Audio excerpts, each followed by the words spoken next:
Sevapuri sector number 5 से आपका अपना भाई युवा प्रत्याशी बाल गोविंद बिंद जी रण क्षेत्र में उतर चुके हैं।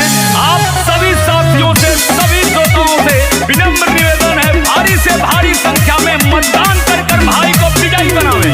गली गली में चर्चा जे करना बा, समाज सेवा करना जे कर काम बा। ए भैया याद रखिया, गली गली में चर्चा जे करना बा, समाज सेवा करना जे कर काम बा। आज पे अपन जान लुटावे इनकर ये जिम्मेदारी है। जनहित में सूचना जारी है, बाल गोविंद सब पे भारी है। विजय की पूरी तैयारी है, बाल गोविंद सब पे भारी है। चाचा है, चाची है, भैया है, बहनी, नाम याद रखिए बाल गोविंद बिंद जी। आपके सेवापुरी सेक्टर नंबर 5 से आपके सेवा खातिर, आपके उपहार देवे खातिर आपके रण क्षेत्र में उतर चुकल बारन। युवा दिलों के धड़कन सब कर चहेता, गरीबन के कोट बुझे बन कर के बेटा। अरे ये चाची सुनो, युवा दिलों के धड़कन सब कर चहेता, गरीबन के कोट बुझे बन कर के बेटा।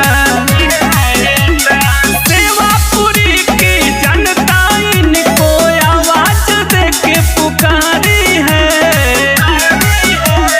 जनहित में सूचना जारी है, बाल गोविंद सब पे भारी है।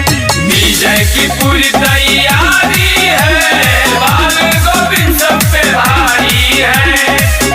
आप तो भैया नाम मत भूलिए, बाल गोविंद बिंद जी आपके सेवापुरी सेक्टर नंबर 5 से आपका युवा प्रत्याशी रण क्षेत्र में उतर चुकल बारन।